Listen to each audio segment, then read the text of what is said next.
Appreciate it. And you've said that you're not patient.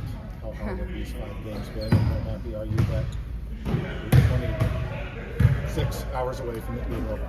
Yeah, I'm really excited.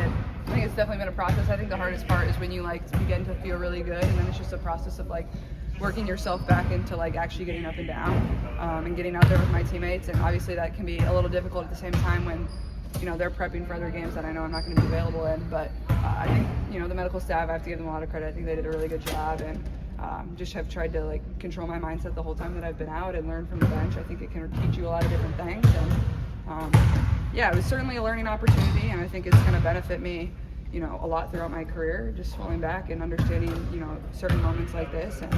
But I'm super excited. I'm antsy to get out there and probably shake off a little bit of rust and play. Were you targeting this game just because it's the Liberty, it's national TV and all those things? I mean, not necessarily. I think it's, obviously I wanted to be back as soon as possible, but with this type of injury, it's just kind of like a day-to-day thing to see how I feel and see how my body responds to, everything that we're doing. And, honestly, over the course of the 2 weeks, I responded really well, which was positive. It's sometimes hard to tell exactly, how many layers of your quad were, tore up a little bit. So you just kind of go with the flow and see how it feels. But, obviously this is a really big game for us, coming off of a loss and still, in the standings for Commissioner Cup if we can find a way to win tomorrow. Kaylin, what was the barrier for your return, whether that was pain, conditioning, things like that? I mean, there was imaging done to tell that my leg is okay. We're not guessing, we're not going off of feeling. So I can find confidence in that we know we weren't able to find anything or see anything, and that was kind of my all clear. I knew I was feeling really good, so that wasn't a surprise by any means, that it looked that way when we had the imaging done. But yeah, I mean, I felt really good, and then honestly, just sprinting, as change of direction and sprinting in the game of basketball, that's the biggest part of it. So me feeling comfortable to be able to do those type of things and those type of movements, and I've been doing that for a little bit now, and I feel really confident in that. So after we saw the imaging, I was good to go.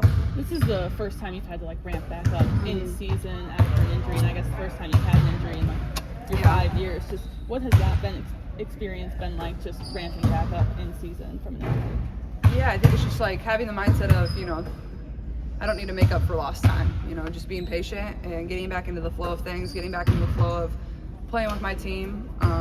We changed a little bit of what we did on offense when I was out, just certain actions that we had to be more intentional in, just because, we didn't play out pick and roll as much, because that's what I like to do. And, some of my teammates, that's not their best strength. They have other strengths, so playing to those strengths more. So just getting back into the flow of doing some of those types of things. But yeah, I think just getting out there and just continuing to build my chemistry with my teammates and playing fast, playing up tempo, I think that's going to be the best for us. What was your treatment, rehab? What did all that look like? Yeah, I mean, anything under the sun I basically did. A lot of needling, a lot of, when you do treatment and rehab, you're still lifting, you're almost lifting heavier than probably what I would be doing on a day like today when preparing for a game. Just trying to strengthen my muscles, my left leg and my right leg. Literally anything I tried at red light therapy, hyperbaric oxygen chamber, we do it all. Yeah. And the same goes even when I'm feeling healthy, that's a big part of it, massages, everything. So just being very intentional about that. And now that I do feel good, still staying on top of that and continuing to do that so I don't have any sort of setbacks, I think is going to be really important. Okay, so you said you learned a lot while you were sitting out. Yeah. And stuff that you were going to carry throughout your career. What exactly did you learn?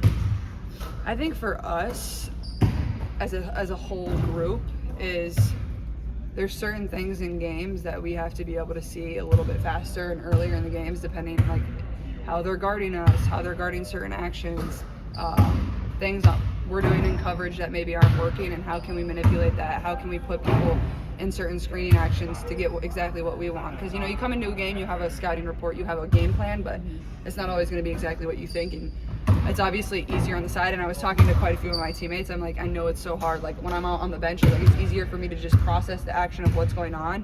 When you're in the game and you have the ball in your hands, you're thinking about so many different things. You're trying to dribble, you're trying to drive, you're trying to pass, you're looking for your teammates, you're thinking about shooting. So it's hard to really, look at the game from the whole perspective of everybody on the floor, and I think that's a lot easier when you're out. So I think it also just shows give your teammates grace. There's a lot that's going on within, the action of being up and down, and just reminding myself like I have to be out there to help them as much as I can as a point guard. What do you remember from the last time you played the Liberty? I think we started off a little bit slow. Our defense was pretty bad in the first half. I think we really turned it around in the second half. I think our scouting report is going to be really important. I thought we were poor in that area the last time we played them. We didn't execute schemes in the way we wanted to, and obviously they pose quite a bit of a challenge with the lineups that they have, with everybody that can shoot 1 through 5, and then you got Stewie at the 4. So we'll try a lot of different things. It's just making sure everybody's on the same page and continuing to communicate. They're going to be physical, and I think just continuing to be intentional about, who exactly we want in certain actions that we're running on offense so we can get the looks that we need. Your neighbors here are 2 wins from the Rams. Yeah, happy for them. Exciting is that right now? Yeah, it's incredibly exciting. I'm just really happy for them. I don't think Rick gets, enough credit for what he's been able to do. Obviously, one of the best coaches of all time. Has a great basketball mind, and the way they play basketball is not a lot of people still play that way in today's world. And I think young kids, like if you watch basketball, you turn on and watch the Pacers. It's unselfish. They play for each other. They play fast. They play up tempo. They do things the right way. Whether you're a starter or whether you're coming off the bench, you're giving everything you can to your team, and it's really fun to watch. And more than anything, they're just really great people. And they're good guys. So yeah, I've been really, really fortunate to be here during this time. So hopefully they can finish it out in 5, because I won't be able to come for Game 6. So I'll have to make an appearance tonight, even though we play at 3. I'll be there at least for a little bit. So hopefully they can win tonight as well. Thank you.